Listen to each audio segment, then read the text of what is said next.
Yesu ashimwe, ndabasuhuje cyane, ndabifuriza amahoro y'Imana kuri uyu munsi w'abakundana.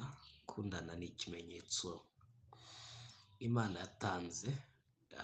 Gukundana ntabwo biva ku bantu ahubwo biva ku Mana, ko Imana ni urukundo. Iyo yarakunze bituma itanga n'umwana wayo ikunda w'ikinege.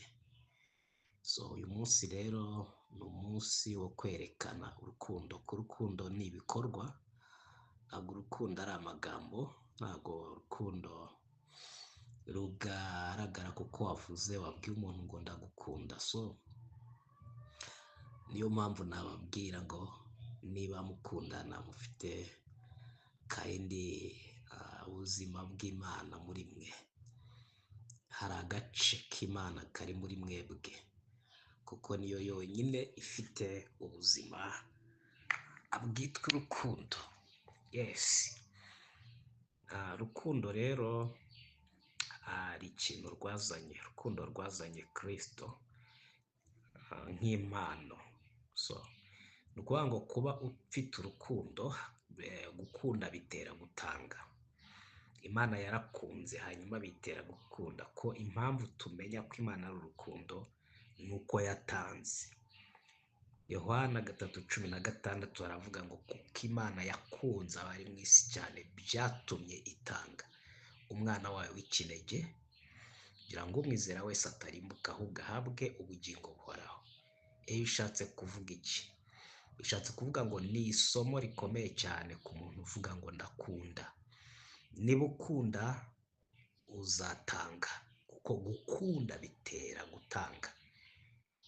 Niyo mpamvu niba hari umuntu ukunda uze gushaka icyo umuha. Ikindi, hari umuco uri cyane cyane mu bantu b'abadamu nshaka ko musenya. Ni umuco wo kumva ko abagabo ari bo bakwiye kubahereza kuri uyu munsi, ukumva ko umugabo niwe ukwiye kukwitaho kuri uyu munsi. Ariko nawe ufite urukundo, nawe wakiriye urukundo. Cyane cyane buriya abagore ntabwo wavuga yuko bagaragaza urukundo, abagabo nibo bababwira ngo ndabakunda mu magambo, hanyuma abagabo bibatera kubatwara.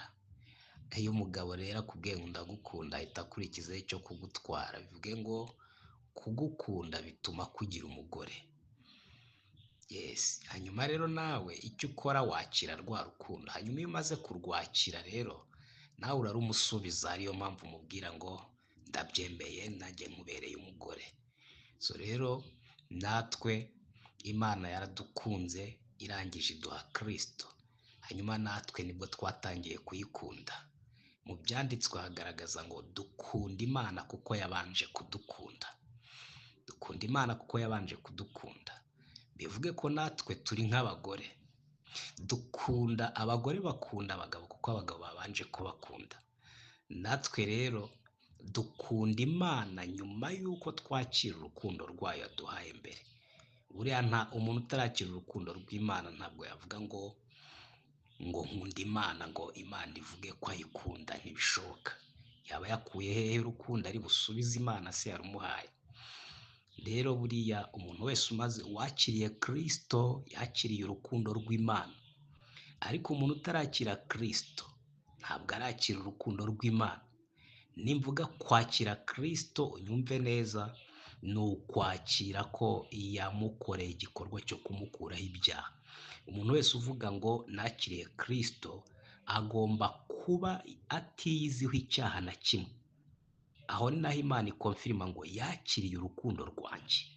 Umuntu ukiyiziho icyaha, ukiyita umunyabyaha, uwo nta rukundo rw'Imana yakiriye. Aha rero niba warakiriye urukundo, niba warakiriye Kristo, wakiriye urukundo rw'Imana, kandi urwo rukundo rwaguhanaguyeho buri cyaha cyose, usigara uri uwera kugira ngo Imana ikwishyire udafite ikizinga n'umunkanyari. Kuko iyo ukunze umuntu uramutunganya, ukamwitaho, ukamweza, ukamurimbisha. Natwe urukundo rw'Imana rwaraturimbishije, ari ritwirimbishirije kugira ngo tube imbere yayo tutagira umugayo, kuko yo nta mugayo igira, n'abo rero yakunze bagomba kuba nta mugayo ubariho. Niyo mpamvu niba ukiyita umuntu ufite umugayo ku Mana, ntabwo urakira urukundo rw'Imana, ntabwo urihereza Imana nk'uko yashatse ko ubikora. Rero uragomba kwakira urukundo rw'Imana kugira ngo nawe wihereze Imana kandi uyisubize urukundo yaguhaye. Umunsi mwiza, umunsi wo kwibuka gutanga impano, ntabwo ari umunsi gusa, ntabwo ari umunsi wo gupositinga abakunzi banyu gusa, ni umunsi wo guhereza impano abakunzi banyu, ni umunsi wo kwishima mutanga impano. Niba ukunda umuntu uyimuhereza impano, ntutegereze ko ayiguha, ahubwo we yimuhereze. Murakoze cyane, mukomeze kwishima, ugire umunsi mwiza, amahoro n'imigisha bibabeho, urushaho kubona ibyiza bitonze umurongo, kujya mbere kwanyu kugaragarire bose. Ikindi abatarakundwa n'abatarakunda, iki ni cyo gihe, mugende mubona abakunzi beza kandi bazabageza ku nzozi zanyu. Ubuntu bw'Imana babeho mu izina rya Yesu.